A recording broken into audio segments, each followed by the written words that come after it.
If you haven't listened to stoner rock before or the many variations that exist by now, then today's your lucky day because this is going to be your go-to guide for anything stoner rock and more. We're going to go from the most acclaimed bands like Sleep and Electric Wizard to the more contemporary bands as well. Stick around to discover 8 stoner rock masterpieces. The genre draws inspiration actually from two opposites: Black Sabbath's Master of Reality and the heavy psychedelic rock from the 60s. One is dark, heavy, and pessimistic, while the other is experimentally fuzzy and supportive of experiencing life through psychoactive substances. Bands like Pink Floyd, Blue Cheer, and of course the Jimi Hendrix Experience pioneered the sound of stoner rock and space rock. But it of course goes deeper than that, and the list of underground bands that never made it is in fact huge. In the meantime, let's get crushing. It didn't seem in any way like what it is today. It's taken its own life and been received with its own energy in spite of us. The appreciation for Sleep, it cooked for 15 years,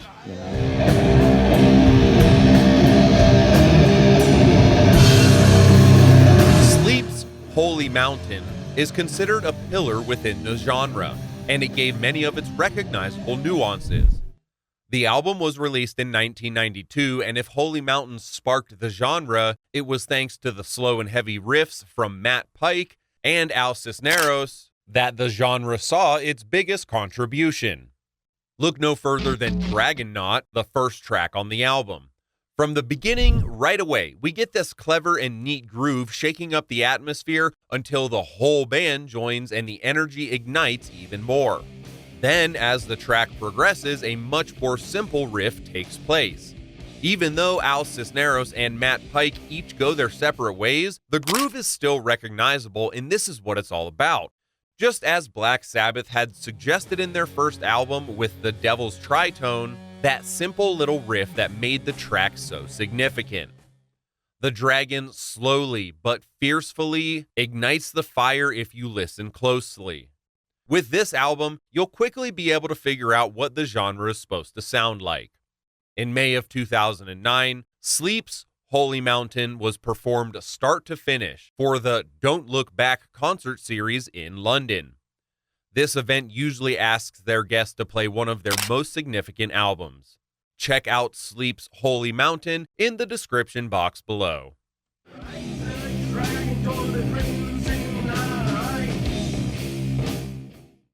Originally recorded in 1993, however, released a year later after many delays, this album would slowly corner the band to its own demise. With a typical formula of blues blended with psychedelic grooves, this band is considered to pioneer a branch of stoner called stoner metal.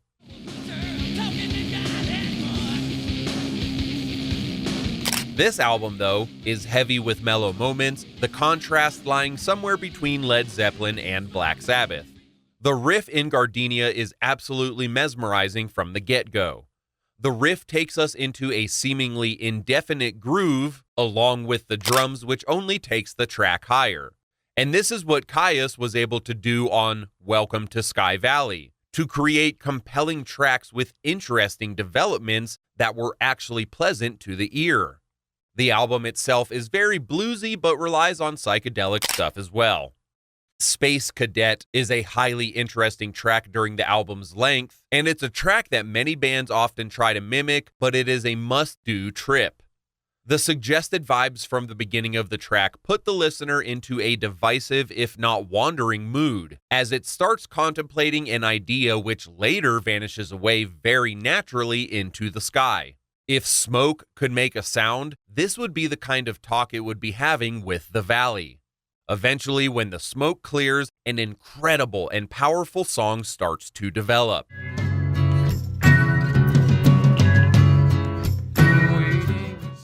After working on Come My Fanatics in 1997, Electric Wizard returned to the studio and began working on their third album, Dopethrone.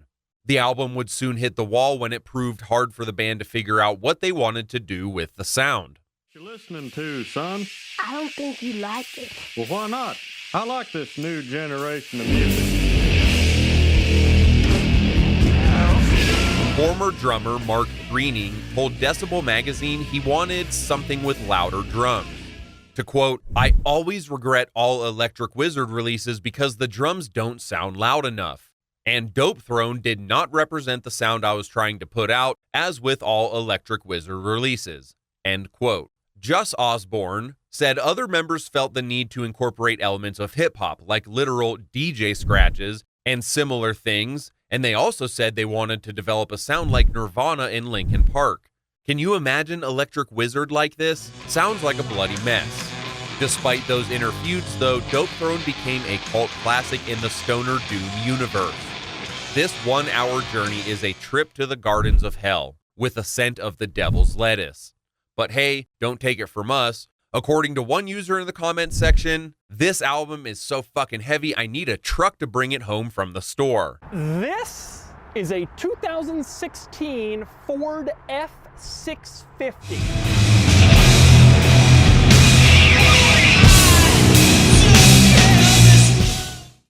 Before we continue, please don't forget to check out the blog with more heavy metal content. Discover more stoner rock albums in the description box below.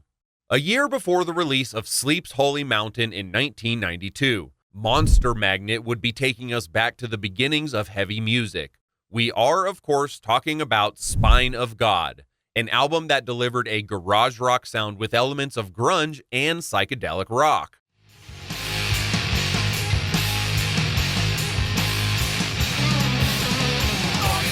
It was the early 90s and grunge was on the rise, but Monster Magnet would stand against all odds.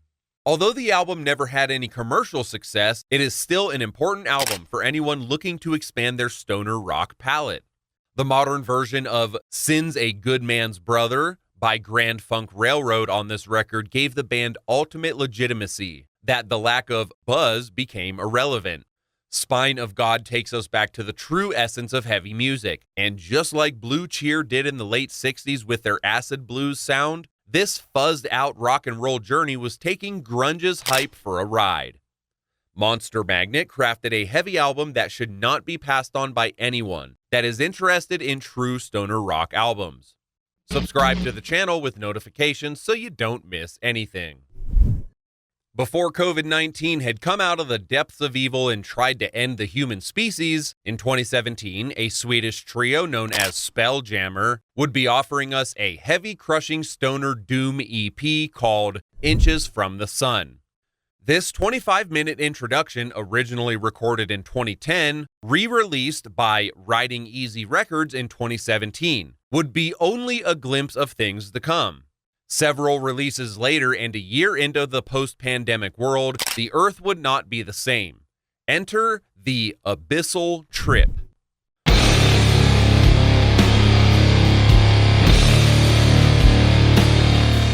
Cult Nation considered this a masterpiece with distinctive riffs in a saturated world of doom. But Sohung69 from the YouTube comment section would perfectly nail it by saying this. Have you ever been so stoned your blanket felt heavier than the moon? That feeling is exactly what the opener sounds like. Fuck yeah! Don't skip the boring part in order to experience the full effect, just in case you're one of those people. Against the myriad of doom metal bands, here we have Spelljammer doing heavy and low-sounding crushing riffs.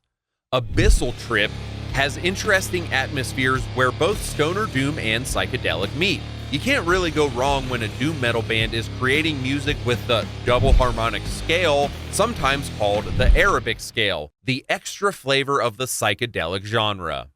Although the power of the internet can be overwhelming, discovering new music can actually be a dreadful task. However, stoner rock is having the best of times. From New York, we have King Buffalo and their take on progressive stoner rock.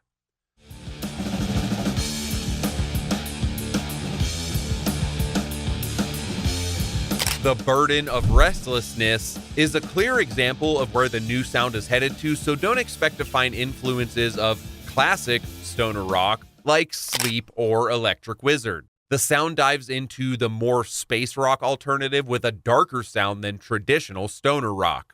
With its galloping introduction in Burning, we start to witness the differences in both melodical structures and instrumentation qualities. The distinction between classic stoner rock and this is quite clear. If the desert is the place where Caius built a space station, then King Buffalo built the machinery to launch us deep into outer space.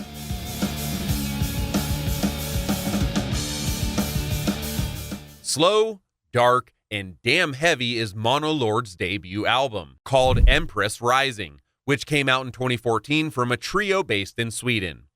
With only 2 or 3 catchy riffs, and some say that they came and redefined the genre, the band seems satisfied to explore the previously established nuances of the genre. With their truly heavy and evil sound, the old marijuana roots shifted to themes about the supernatural, horror, and other stuff similar to that. This album sounds naturally heavy. The spacey vocals in the album provide a type of derogatory nature that manages to adorn an atmosphere of intrigue. The instrumentation from songs like Harbinger of Death is literally earth-shaking music. Years later, and with the arrival of Vanir and Lord of Suffering, their sound greatly benefited doom metal as a genre. However, Empress Rising serves as a devastating reminder to explore the band's eerie and heavy sound.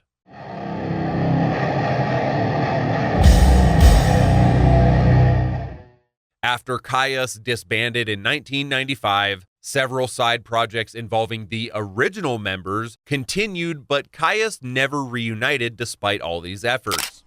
Josh Ulm later stated feeling restricted at the end of Caius and saw this as an opportunity to create a new sound. By the end, Caius felt restrictive. He said, "I'd lived my whole life in Caius since I was a boy, and we all had these rules that were based on what you could not do. And I wanted a new set of rules based on what you could do."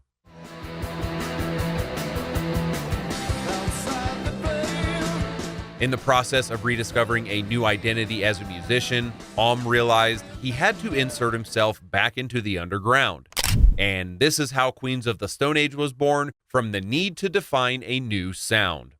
From the result was a fresh take that saw mainstream success. And in a way, Queens of the Stone Age proved how far stoner rock can go.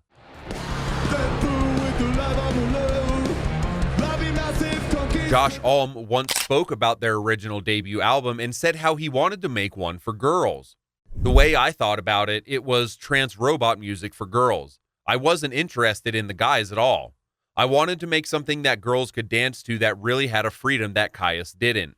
In the end, everything worked out for Queens of the Stone Age and Josh Ulm as other projects were later developed.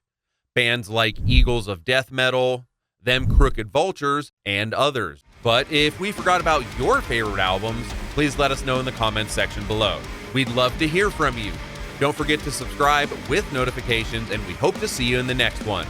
Remember, everybody, stay metal.